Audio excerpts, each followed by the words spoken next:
There's a moment when you realize the person you married isn't who you thought they were. Mine happened when I discovered my husband had gambled away our future and expected me to pick up the pieces. I still remember the look on his face when he walked through the door that night, eyes darting around the room, refusing to meet my gaze, the nervous tap of his fingers against his thigh. Something was wrong. "What happened?" I asked, my stomach already tightening with dread. "Nothing, babe. Don't worry about it." His voice had that fake lightness people use when their world is collapsing around them. I could have let it go, maybe I should have, but after 7 years of marriage, I knew what nothing actually meant. "Tell me," I insisted, my voice steady despite the alarm bells ringing in my head. That's when he confessed. Every penny we'd been saving for our trip to Japan, his entire half of our carefully planned, meticulously budgeted dream vacation, was gone. Gone on a weekend in Vegas I didn't even know about.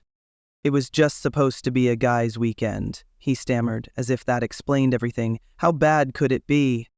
$8,000 bad, apparently. $8,000 of bottle service at exclusive clubs. $8,000 of hotel suites for friends who could have paid their own way. $8,000 of blackjack losses and loans to buddies who conveniently stopped answering his texts the moment they boarded their flights home. $8,000 that was supposed to take us to cherry blossoms in Kyoto and sushi counters in Tokyo. I stared at him, trying to process what I was hearing.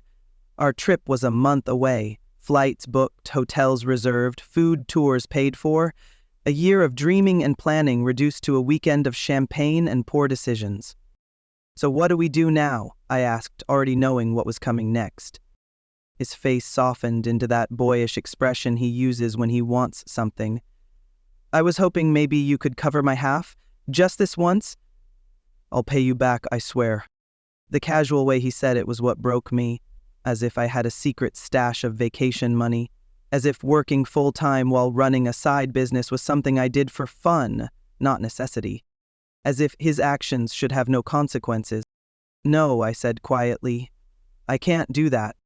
His expression shifted from hopeful to confused, like a child being told Santa isn't real. "What do you mean, no?" "I mean, no. I don't have another $8,000 to give you." "But you have your half saved, right? You could just, pay for both of us." "I'll pay you back." I felt something harden inside me. When? And with what money? The money you're so careful with? The money you respect so much that you blew it all in a single weekend without even telling me you were going? His face darkened. "You're really gonna go without me?" "You already made that decision," I said, "when you decided Vegas was more important than Japan." That's when the real show started. First came the guilt, we're supposed to be a team. Then the minimizing, I just got caught up in the moment, it was a mistake. And finally the victimhood.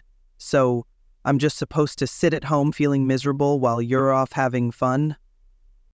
I looked at him, really looked at him, and said what I'd been thinking. "Your fun already happened.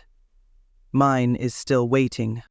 It was like I'd slapped him. He exploded, shouting about how unfair I was being, how I was punishing him, how I didn't understand what it was like to be one of the guys. Then he called his mother. 15 minutes later, my phone lit up with her name. "How dare you abandon my son over a silly mistake? A real wife would fix this," she informed me, without so much as a hello. Better with finances, as if managing not to lose $8,000 in a weekend was some rare skill only financial geniuses possessed. His friends, of course, were nowhere to be found. No offers to chip in, no apologies for their part in the disaster. Just radio silence from the same men who had no problem letting my husband pick up their tabs. That night, after he'd stormed out to clear his head, I sat at our kitchen table and made a decision. I already had the time off work. My passport was ready. My Japan fund was untouched. I booked the trip for one. When he found the confirmation email, you'd think I'd committed some unforgivable betrayal. He stood in our bedroom doorway, face pale, eyes wide. "You wouldn't actually do this to me." He sounded so sure, like I was incapable of walking away. "Yes," I said simply, "I am." "That's cruel," he said. "Vindictive, A good wife wouldn't abandon her husband over one mistake. I looked up from my suitcase where I'd been carefully folding the new clothes I'd bought for our trip. A good husband wouldn't gamble away their dream vacation.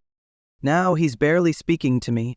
His mother calls daily to remind me how heartless I am. Even my sister asked, "I get why you're mad, but wouldn't it be more fun if you just helped him out?" More fun for whom? In 3 days, I'll board a plane to Tokyo. Alone. I'll eat at the restaurants we researched together. I'll take the tours we planned side by side. I'll see the sights we dreamed about in bed at night, whispering about all the things we'd do together. And every step of the way, I'll be asking myself the same question. Was I wrong to refuse to pay his way? Should I have forgiven the unforgivable? Or did I finally teach him that actions have consequences? The strangest part?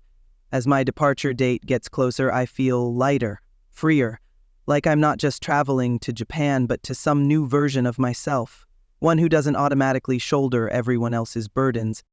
So, was I the asshole for refusing to pay for his half and going without him? Or did I finally stand up for what I deserve? Tell me what you think in the comments below.